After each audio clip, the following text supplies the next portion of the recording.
हाय। जब पूरा भारत देश अयोध्यामय हो चुका है तो इसमें एक जानकारी आप लोगों के लिए लेकर आई हूँ। दरअसल भगवान श्री राम, लक्ष्मण जी और माता सीता जब 14 सालों के वनवास के बाद अयोध्या लौटे तो एक अजीब घटना घटी।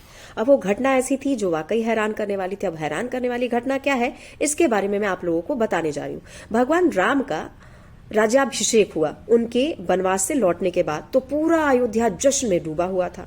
और इस अभूतपूर्व दृश्य का साक्षी बनने के लिए पूरे देश से राजा महाराजा आए। वनवास में हर पल प्रभु का साथ देने वाले लक्ष्मण जी जो हैं, वो निद्रा देवी को दिए हुए वचन के कारण इस सुखद दृश्य से वंचित रह गए। अब वो वचन क्या था उसके बारे में मैं आपको बताऊंगी। दरअसल वनवास पर जाने से पहले भगवान श्री राम के भाई लक्ष्मण जी ने निद्रा देवी से वरदान मांगा था कि उन्हें 14 साल तक नींद न आए, ताकि वो हर पल अपने भाई और भाभी की सेवा कर सके। और निद्रा देवी ने उन्हें वरदान भी दे दिया, लेकिन इसके बदले एक शर्त भी रखी कि लक्ष्मण के बदले उनकी पत्नी उर्मिला जो है वो 14 सालों तक सोती रहेंगी। इसी कारण लक्ष्मण के बदले उनकी पत्नी उर्मिला 14 सालों तक राजभवन में सोती रही। वहीं वनवास से लौटते ही लक्ष्मण जी को सोने के लिए जाना था, वचन दिया था उन्होंने निद्रा देवी को।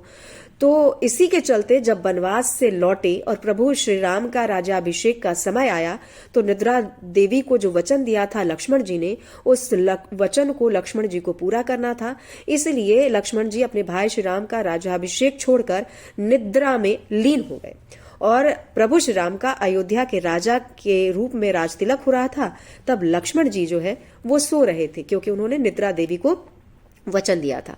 इतना ही नहीं, लक्ष्मण जी 14 साल तक ना सोने के वचन के कारण ही रावण के प्रतापी पुत्र मेघनाथ का वध कर पाए थे।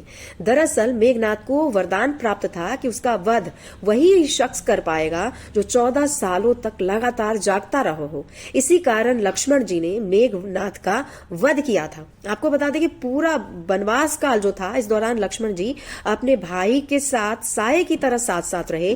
प्रभु श्री राम और माता सीता की झोपड़ी जो थी उसमें प्रभु श्री राम और माता सीता आराम करते थे और लक्ष्मण जी झोपड़ी के बाहर पहरा देते थे। और 14 सालों तक वो बिल्कुल भी नहीं सोए थे। लगातार वो अपने भ्राता और अपनी भाभी की सेवा में लगे रहे।